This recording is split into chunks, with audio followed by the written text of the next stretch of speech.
ನಮಸ್ತೆ ಅಮ್ಮ. ನಮಸ್ತೆ. ನಿಮ್ಮ ಹೆಸರೇನಮ್ಮ? ಶಂಕರಮ್ಮ. ಶಂಕರಮ್ಮ ಅಂತ ಹೇಳಿ. ನೀವು ಇದೇ ಊರು ಗ್ರಾಮಸ್ಥರ?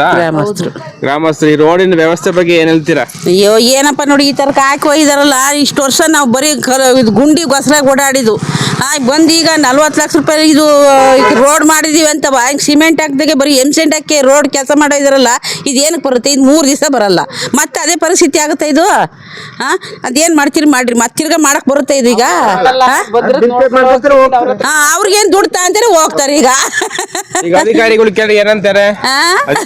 ಅವ್ರೇನಂತಾರೆ, ನೀವ್ ನಿಂತು ಮಾಡಿಸ್ಕೋಬೇಕು ಜವಾಬ್ದಾರಿಯಿಂದ ಅಂತ ಅವ್ರು ಕೇಳ್ತಾರೆ. ನಾವೀಗ ಮನೆಯವ್ರು ರೈತರು ಹೋಗಿರ್ತಾರೆ ಹೊರಗಡೆ, ಅವ್ರಿಗೆ ಬಿಟ್ಟು ಇಲ್ಲಿ ನಿಂತ್ಕೊಂಡು ಮಾಡ್ಸಕ್ ಬರುತ್ತೇನಪ್ಪ? ಇಲ್ಲಿ ಹೇಳಪ್ಪ, ನೀವೇ ಹೇಳ್ರಿ. ನಾವೇನು ಅಫಿಷಿಯಲ್ಗಳ? ರೈತರು ತೋಟಕ್ಕೆ ದನಪನ ಹೊಡ್ಕೊಂಡು ಹೋಗ್ತಾರೆ, ವ್ಯವಸಾಯ ಕೆಲ್ಸಕ್ಕೆ ಹೋಗ್ತಾರೆ.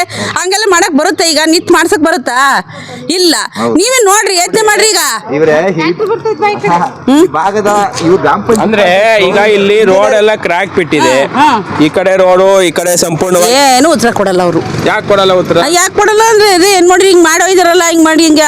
ಈಗ ಏನಾಯ್ತು, ಯಾರು ಕೇಳಬೇಕು ಮಾಡ್ಬೇಕು ಅಂತ ಕೇಳಿದ್ರಿಗೆ ಈತಿಗೆ ಊರು ಮನೆ ಗಂಡು ಮಕ್ಳು ಕೇಳಿದ್ಕು ಅವರು ಏನು ಉತ್ತರ ಹೇಳಿಲ್ಲ. ನೀವು ನಿತ್ಕ ಮಾಡಿಸ್ಕೋಬೇಕಿತ್ತು ಅಂತ ಹೇಳಿದ್ರು. ವಿಚಾರದಲ್ಲಿ ಗ್ರಾಮ ಪಂಚಾಯತ್ ಉಪಾಧ್ಯಕ್ಷರು ಇಂಜಿನಿಯರಿಂಗ್ ಮಾಡಿದ್ಕೆ ಪ್ರಮೋದ್ ಅಂತ ಹೇಳಿ. ಇವತ್ತು ನಿಮ್ಮ ಊರಿನ ಅವ್ಯವಸ್ಥೆ ಬಗ್ಗೆ ಏನ್ ಹೇಳ್ತೀರಾ? ಯಾಕಂದ್ರೆ ನಾವು ಕೂಡ ಬಂದು ನೋಡಿದ್ವಿ. ಯಾಕಂದ್ರೆ ಮೋರಿ ಇಲ್ಲ, ಸರಿಯಾಗಿರ್ತಕ್ಕಂಥ ಒಂದು ರೋಡ್ ವ್ಯವಸ್ಥೆ ಇಲ್ಲ. ಮೊದಲನೇದಾಗಿ ಮೂಲಭೂತ ಸೌಕರ್ಯಗಳಿಂದ ಈ ಗ್ರಾಮ ಅಂದ್ರೆ ಕರ್ಕುಚ್ಚಿ ಎ ಗ್ರಾಮ ಅಂದ್ರೆ ಎ ಕಾಲೋನಿ ಅಂತಕ್ಕಂಥದ್ದು ಸಂಪೂರ್ಣವಾಗಿ ಕುಂಠಿತ ಆಗಿದೆ. ಹೌದು, ಅದು ತುಂಬಾನೇ ನಮ್ಮೂರಲ್ಲಿ ತುಂಬಾನೇ ಸಮಸ್ಯೆಗಳಿದೆ. ಇದೊಂದೇ ಅಂತಲ್ಲ, ರೋಡ್ ಇರ್ಬೋದು. ಸುಮಾರು ವರ್ಷಗಳಿಂದ ಈ ರೋಡ್ ಏನೂ ಆಗಿಲ್ಲ. ಮಳೆಗಾಲ ಬಂದ್ರೆ ನಾಟಿ ಮಾಡ್ಬೋದು, ಆ ರೀತಿ ಒಂದು ಪರಿಸ್ಥಿತಿ ಇದೆ. ಅಂದ್ರೆ ಮಳೆಗಾಲದಲ್ಲಿ ಬಂದಾಗ ಎಲೆಕ್ಷನ್ ಇದ್ದಾಗ ಬರ್ತಾರೆ, ಬಂದಾಗ ಮಾಡ್ಕೊಡ್ತೀನಿ, ಅದು ಮಾಡ್ತೀನಿ, ರೋಡ್ ಮಾಡ್ತೀನಿ, ಏನು ಇಲ್ಲಂಗ್ ಮಾಡ್ತೀನಿ ಅಂತಾರೆ. ಎಲೆಕ್ಷನ್ ಮುಗಿದ್ಮೇಲೆ ಏನು ಮಾಡಲ್ಲ. ಮತ್ತೆ ಸುಮ್ಮನೆ ಆಶ್ವಾಸನೆ ಕೊಡ್ತಾರೆ, ಆಮೇಲೆ ಏನು ಮಾಡಲ್ಲ. ಸುಮಾರು ರೋಡ್ಗಳಾಗಿಲ್ಲ. ಎದ್ರಲ್ಲಿ ಎಸ್ ಸಿ ಕಾಲೋನಿ ಆಗಿರೋದ್ರಿಂದ ಹೇಳಿ ಯಾವುದೇ ರೋಡ್ಗಳು ಯಾವುದೇ ಸರಿಯಾದ ಇದ್ರಲ್ಲಿ ಆಗಿಲ್ಲ. ಕೇಳಿದ್ರೆ ಗ್ರಾಮ ಪಂಚಾಯತ್ ಕೇಳಿದ್ರೆ MLA ಕೇಳಬೇಕು, ಅವ್ರ ಕೋಟ ಇವ್ರ ಕೋಟ ಅಂತಾರೆ. ಯಾವ್ದು ಕೆಲಸ ಆಗಿಲ್ಲ. ನೋಡ್ಬೋದು, ರೋಡ್ ಇಲ್ಲಿಂದ ಹಿಡಿದು ಸುಮಾರು 1-2 ಕಿಲೋಮೀಟರ್ ರೋಡ್ ಆಗಿಲ್ಲ. ಇಲ್ಲಿ ಸುಮಾರು ಕಡೆ ಇನ್ನು ರೋಡು ಕಾಲುವೆಗಳು ಏನೂ ಆಗಿಲ್ಲ. ಬೇರೆ ಕಡೆ ಎಲ್ಲಾ ಕಡೆ ಆಗಿದಾವೆ. ಅವ್ರವ್ರು ಯಾರ್ಯಾರು ಅವ್ರವ್ರ ಕಡೆ ಇದು ಮಾಡಿದಾರೋ, MLA ಕಡೆ ಯಾರ್ಯಾರು ಇದು ಮಾಡಿದಾರೋ ಅವ್ರ ಕಡೆ ಮಾತ್ರ ಚೆನ್ನಾಗಿ ಸಿಮೆಂಟ್ ರೋಡು ಮತ್ತೆ ಸಿಮೆಂಟ್ ಕಾಲುವೆಗಳು ಎಲ್ಲ ಬಹಳ ಅಚ್ಚುಕಟ್ಟಾಗಿ ಮಾಡಿದ್ದಾರೆ. ನಮ್ಮ SC ಕಾಲೋನಿಯಲ್ಲಿ ಯಾವುದೇ ರೀತಿಯ ಒಂದು ಅಭಿವೃದ್ಧಿ ಕಾರ್ಯ ಮಾಡಿಲ್ಲ. ಎಷ್ಟು ವರ್ಷದಿಂದ ಈ ರಸ್ತೆಗಳಲ್ಲಿ ಹಿಂಗೆ ಇದಾವೆ? ಸುಮಾರು ಒಂದು 12-13 ವರ್ಷ ಆಯ್ತು. 12-13 ಫಸ್ಟ್ MLA ಕಾಂಗ್ರೆಸ್ ಬಂದಾಗ ಆಯ್ತು, BJP ಬಂದಾಗ್ಲೂ ಅದೇ ಇದೆ, ಇವಾಗ ಮತ್ತೆ ಕಾಂಗ್ರೆಸ್ ಬಂದಾಗ್ಲೂ ಅದೇ ಇದೆ. ಯಾರೇನು ಬಂದು ಇಲ್ಲಿ ಏನ್ ಸಮಸ್ಯೆ ಇದೆ ಅಂತ ಕೇಳಿಲ್ಲ. ಎಲೆಕ್ಷನ್ ಇದ್ದಾಗ ಮಾತ್ರ ಬಂದು ಸುಮಾರು ಜನ ಅವ್ರವ್ರ ಕಡೆ ಓಡಾಡೋರು ಬಂದು ಎಲ್ಲ ಇದು ಮಾಡ್ಸೋಣ ಮಾಡ್ತೀವಿ ಅಂತ ಹೇಳ್ತಾರೆ. ಮತ್ತೆ ಅದೇ ಯಥಾ ಪ್ರಕಾರ ಹಂಗೆ ಇರೋದು. ಮತ್ತೆ ಎಲೆಕ್ಷನ್ ಬಂದಾಗ ಮತ್ತೆ ಮಾಡ್ತೀವಿ ಅಂತಾರೆ. ಮತ್ತೆ ಅದೇ ಯಾವ್ದು ರೋಡ್ ಮಾಡಿಲ್ಲ, ಏನು ಮಾಡಿಲ್ಲ. ಮಳೆಗಾಲ ಬಂತು ಅಂದ್ರೆ MLA ಎಲ್ಲ ಮುಖ್ಯಮಂತ್ರಿ ಸಿದ್ದರಾಮಯ್ಯ ಬಂದ್ರು ಈ ರೋಡಲ್ಲಿ ಆಗಲ್ಲ. ಆ ರೀತಿ ಒಂದು ಕಂಡೀಷನ್ ಇಲ್ಲಿ. ಸ್ಕೂಲ್ ಮಕ್ಕಳು ಅಂಗನವಾಡಿ ಹೋಗಕ್ಕೆ ಬಹಳ ಒಂದು ತೊಂದರೆ ಆಗುತ್ತೆ. ಈ ರೋಡ್ ಕೆಲಸ ಆಗಿಲ್ಲ, ಕಾಲುವೆಗಳಾಗಿಲ್ಲ, ಇನ್ನೂ ಅನೇಕ ಕೆಲಸಗಳಿದಾವೆ, ಇನ್ನೂ ಆಗಿಲ್ಲ. ಇಷ್ಟು ಹೇಳ್ತೀನಿ. Okay, thank you. ಅಮ್ಮ ಹೇಳಿ, ನಿಮ್ಮ ಹೆಸರು? ನನ್ನ ಹೆಸರು ಸುಜಾತ ಅಂತ, ಗ್ರಾಮ ಪಂಚಾಯತಿ ಉಪಾಧ್ಯಕ್ಷರು. ಇಲ್ಲಿ ಸರ್ಕಲ್ ಅಲ್ಲಿ CC ರಸ್ತೆ ಮಾಡಿದ್ರು, ಅದು ಗಮನಕ್ಕೆ ತಗೊಂಬಂದಿಲ್ಲ, ನಮ್ ಗಮನಕ್ಕೆ ತಗೊಂಬಂದಿಲ್ಲ. ನಮ್ಮ ಪರಿಶಿಷ್ಟ ಜಾತಿ ಅಂತ ಅಂದು ನಮ್ಮನ್ನ ಅವರು ಲೆಕ್ಕಕ್ಕೆ ಇಟ್ಟಿಲ್ಲ. ಹಾಗಾಗಿ ನಮಗೆ ಇದನ್ನ ದಸ್ ಕೊಡ್ಬೇಕಂತ ನಾವು ನಿಮ್ಮನ್ನ ಕೇಳ್ಕೊಂತಿದ್ದೀನಿ. ಅಲ್ಲ, ಈಗ ಅವರು ಗುದ್ಲಿ ಪೂಜೆ CC ವರ್ಕಿಗೆ ಪ್ರತಿಯೊಂದು ಕೂಡ ಕಾರ್ಯಕ್ರಮವನ್ನ ಮಾಡ್ತಾರೆ. ಅಂದ್ರೆ ಈಗ ಗುದ್ಲಿ ಪೂಜೆ ಆಗ್ಬೇಕು, ಮತ್ತೆ ಕೆಲವೊಂದು ಕಾರ್ಯಕ್ರಮಗಳಿಗೆ ಒಂದು ಪೂರ್ವಭಾವಿ ಸಭೆಯನ್ನ ಕೂಡ ಮಾಡ್ತಾರೆ. ಅದಕ್ಕೆ ಅವ್ರು ಇನ್ವೈಟ್ ಏನ್ ಮಾಡಲ್ವಾ? ಇನ್ವೈಟ್ ಮಾಡೇ ಇಲ್ಲ ನಮಗೆ. ಆದ್ರೂ ನಾನು ಇಂಜಿನಿಯರಿಗೆ ಕೇಳ್ದೆ, ಯಾಕ್ರಿ ನೀವು ಕರ್ದಿಲ್ಲ ನನಗೆ, ಯಾಕೆ ನಮ್ಮ ಗಮನಕ್ಕೆ ಯಾಕೆ ತಗೊಂಬಂದಿಲ್ಲ ಅಂತಂದು ಕೇಳ್ದೆ. ಅದಕ್ಕೆ ನಿಮ್ದಲ್ಲ ಕಣ್ರಿ, ಅದು ನಾವು MLA ಕೋಟ, ಅದು ನಿಮಗೆ ಸಂಬಂಧ ಪಡೋದಿಲ್ಲ ಅಂತ ಹೇಳಿದ್ರು ಅವರು.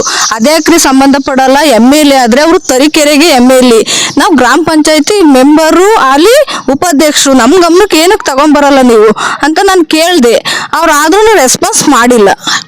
ಯಾರು ಶಾಸಕರಾಗ್ಲಿ ಅಥವಾ ಇಂಜಿನಿಯರ್ ಆಗ್ಲಿ. ಇಂಜಿನಿಯರ್ ಅಂದ್ರೆ ಈಗ ತರೀಕೆರೆಗೆ ಸಂಬಂಧಪಡುತ್ತ ಇಲಾಖೆ, ಅದು ಹೆಸರೇನು ರವಿಕುಮಾರ್ ಅಂತ. ಅವ್ರು ಅವರು ನಿಮಗ್ ಸಂಬಂಧ ಪಡಲ್ಲಮ್ಮ, ಇದು ಶಾಸಕರು ಕೋಟ, ಇದು ಶಾಸಕರಿಂದ ತಗೊಂಬಂದಿರೋದು, ನಿಮ್ಗೂ ಅದಕ್ಕೂ ಸಂಬಂಧ ಇಲ್ಲ ಅಂತ ಹೇಳಿದ್ರು ಅವರು. ಈಗ ಶಾಸಕರಿಂದ ನಿರ್ಮಾಣ ಆದ್ರೂ ಕೂಡ ಗ್ರಾಮಸ್ಥರಿಗಾಗ್ಲಿ ಅಥವಾ ಯಾವುದೇ ಒಂದು ಸದಸ್ಯರಿಗಾಗ್ಲಿ ಹೇಳ್ತಕ್ಕಂಥದ್ದು ರೂಢಿ ಅವತ್ತಿಂದನೇ ಇಲ್ವಂತ ಅಥವಾ ಇವತ್ತು ಇತ್ತೀಚೆಗೆ ಬಂದಿದೆಯಂತ? ಇಲ್ಲ, ಶಾಸಕರು ಅಂದ್ರೆ ಹೇಳಿದ್ದಾರೆ, ಅಲ್ಲಿರೋ ಒಂದು 3-4 ಮೆಂಬರ್ಸ್ಗಳಿಗೆ ಹೇಳಿದ್ದಾರೆ. ನನ್ನ ಗಮನಕ್ಕೆ ತಗೊಂಬಂದಿಲ್ಲ. ನನಗೆ ಅದೇ ಬೇಜಾರು. ಪರಿಶಿಷ್ಟ ಜಾತಿಯವರಿಗೆ ಯಾಕೆ ಈ ಥರ ಇವರು ಅನ್ಯಾಯ ಮಾಡ್ತಿದ್ದಾರೆ? ಏನಕ್ಕೆ ನಮಗಂದ್ರೆ ನಮಗೆ ಯಾವುದು ಇಲ್ವಾ? ಹಂಗಾದ್ರೆ ಯಾವುದು ಎಲ್ಲೂ ಹೋದ್ರು ನಮಗೆ ಇದು ಇಲ್ವಾ, ಬೆಲೆ ಇಲ್ವಾ, ಗೌರವ ಇಲ್ವಾ ಅಂತ ನಮಗೆ ಭಾರಿ ಬೇಜಾರಾಗಿದೆ. ಹಂಗಾಗಿ ನಾವು ಹೇಳ್ತಿದ್ವಿ, ಗಮನಕ್ಕೆ ತಗೊಂಡ್ಬರ್ತಿದ್ವಿ. ನಮಗೂ ಸಂಪೂರ್ಣವಾಗಿ ನಮಗೆ ಕಳಪೆ ಕಾಮಗಾರಿ ಆಗಿದೆ. ನಾವು ಈಗ ಯೋಜನೆ ಈಗ ಒಂದು CC ವರ್ಕ್ ಅನ್ನ ಮಾಡಿದಾರಲ್ಲ, ಅದು ಎಷ್ಟು ಯಾವ ಯೋಜನೆಯಿಂದ ಮಾಡ್ಕೊಂಡಿದ್ದಾರೆ? ಅದನ್ನ ಎಷ್ಟು ಖರ್ಚಾಗಿದೆ ಅದಕ್ಕೆ ಅಂದಾಜು? ಅದಕ್ಕೆ 45 ಲಕ್ಷ ಅಂತ ಹೇಳಿದ್ರು. 45 ಲಕ್ಷದ್ದು ಅದು ಕಾಮಗಾರಿಗೆ ಗೊತ್ತಿರ್ತದೆಲ್ಲ ಮಾಹಿತಿ. ಎಲ್ಲ ಅವ್ರಿಗೆ ರವಿಕುಮಾರ್ ಸರಿಗೆ ಗೊತ್ತಿರುತ್ತೆ. DC ಅವರು ಮತ್ತೆ CO ಇಂಜಿನಿಯರಿಗೆ ರಿಜಿಸ್ಟರ್ ಪೋಸ್ಟ್ ಮಾಡಿದ್ದಾರೆ. ಗ್ರಾಮ ಪಂಚಾಯತಿ ಅದು ರೆಸ್ಪಾನ್ಸ್ ಬಂದಿಲ್ಲ.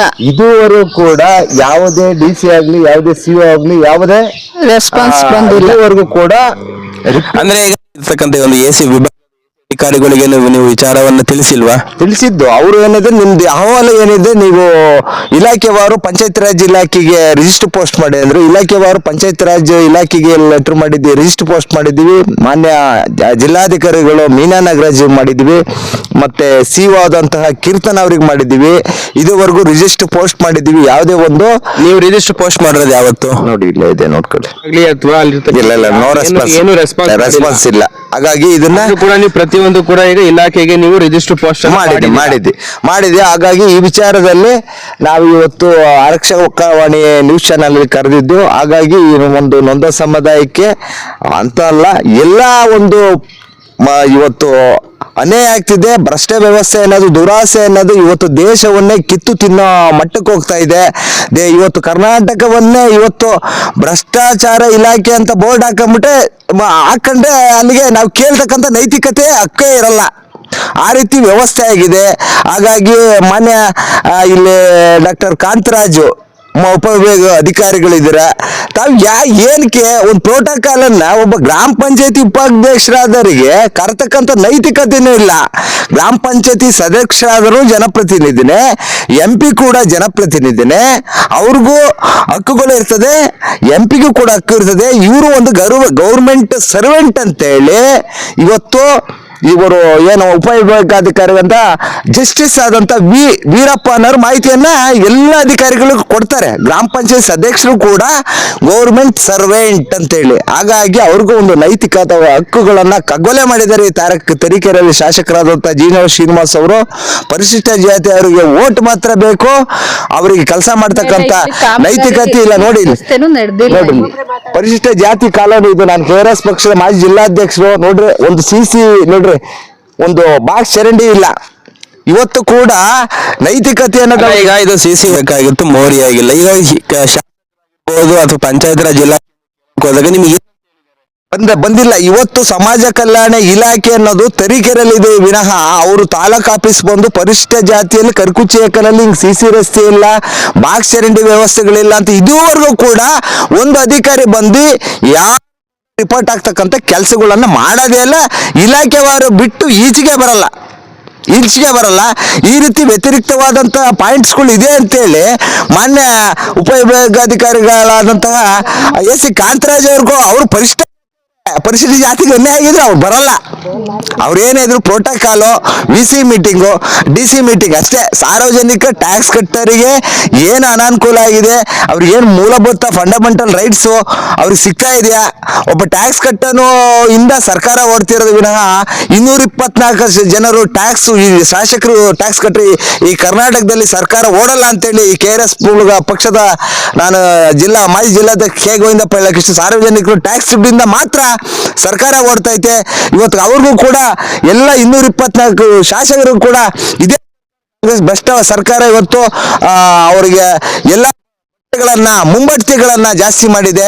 ಆದ್ರೆ ಇವತ್ತು ಪರಿಶಿಷ್ಟ ಜಾತಿಗೆ ಇಷ್ಟು ಕಗ್ಗೊಲೆ ರೀತಿಯಲ್ಲಿ ಒಂದು CC ರಸ್ತೆಗಳಿಲ್ಲ, ಒಂದು ನೈತಿಕತೆವಾಗಿ ಅವರು ಕೂಡ ಟ್ಯಾಕ್ಸ್ ಕಟ್ತಾರೆ. ಪ್ರತಿಯೊಂದು ವಿಚಾರದಲ್ಲಿ ಪರಿಶಿಷ್ಟ ಜಾತಿಯರೇನು ಟ್ಯಾಕ್ಸ್ ಕಟ್ತಂಗಿಲ್ಲ, ಎಲ್ಲ ಸಮುದಾಯದವರು ಟ್ಯಾಕ್ಸ್ ಕಟ್ತಾರೆ. ಅವ್ರಿಗೆ ಹಕ್ಕುಗಳನ್ನ ರಕ್ಷಣೆ ಮಾಡ್ಲಿಕ್ಕೆ ಹಳ್ಳಿಗಳಿಗೆ ಬರಲ್ಲ.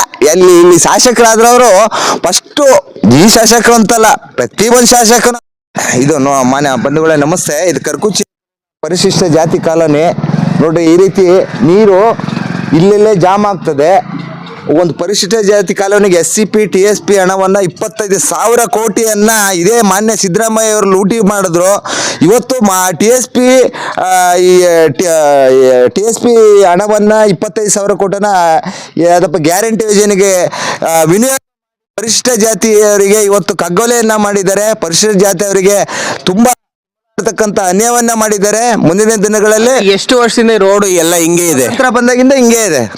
ಸ್ವತಂತ್ರ ಯಾವುದೇ ಈಗ MLA ಗಳಾಗಿರ್ಬೋದು ಅಥವಾ ಇವರು ನಮ್ಮನೆ ಶ್ರೀಮತಿ ಸುಜಾತ ಅವರು 15 ಫೈನಾನ್ಸ್ ಅಲ್ಲಿ 1 ಲಕ್ಷ ರೂಪಾಯಿ ಬಾಕ್ಸಂಡಿ ಮಾಡಾರೆ. ಬರದೇ 1 ಕೋಟಿ, ಒಂದು ಗ್ರಾಮ ಪಂಚಾಯತಿ, ನಿಮಗೂ ಗೊತ್ತಿದೆ. 1 ಕೋಟಿಯಲ್ಲಿ ವಿನಿಯೋಗ ಆಗಿ ಒಂದು ಗ್ರಾಮ ಪಂಚಾಯತಿ 2 ರಿಂದ 3 ಲಕ್ಷ ಅಷ್ಟೇ ಬರ್ತದೆ. 1 ಲಕ್ಷದ ಇಲ್ಲಿ ಮಾಡಿದ್ರೆ 1 ಲಕ್ಷದ ಇಲ್ಲಿ ಮಾಡಿದ್ದಾರೆ ಬಾಕ್ಸರಂಡಿ, ಇನ್ನೊಂದು 1 ಲಕ್ಷ ಅಪ್ರೂವಲ್ ಆಗಿ ಬರಬೇಕು, ಇಲ್ಲಿ ಕಂಟಿನ್ಯೂ ಆಗಿ ಮಾಡ್ತಾರೆ. ಅಷ್ಟು ಬಿಟ್ಟರೆ ಗ್ರಾಮ ಪಂಚಾಯತಿ ಲೆವೆಲಲ್ಲಿ ನೇರವಾಗಿ ಅನುದಾನ, ಯಾವುದೇ ಅನುದಾನವನ್ನು ಕೊಡೋದಿಲ್ಲ. ಎಲ್ಲ ಅನುದಾನವನ್ನು ಶಾಸಕರ ಸಹಿ ಮೇಲೆ ಇರ್ತದೆ. ಎಲ್ಲ ತಾಲೂಕುಗಳಲ್ಲಿ ಶಾಸಕರು ಸಹಿ ಎಲ್ಲ ಆಗ್ತಾರೋ ಅಲ್ಲಿ ಮಾತ್ರ ಅನುದಾನ ಅಪ್ರೋಚ್ ಆಗ್ತದೆ ವಿನಃ ಈ ರೀತಿ ಕರ್ಕುಚ್ಚಿ ಕಾಲೋನಿಗೆ ಇದುವರೆಗೂ ಅನುದಾನ ಏನು ಮಾಡಿಲ್ಲ. ಕಾಂಗ್ರೆಸ್ ಅಭಿವೃದ್ಧಿ ಕರ್ಕುಚ್ಚಿ ಏಕಲಲ್ಲಿ ಸಂಪೂರ್ಣ ಶೂನ್ಯ.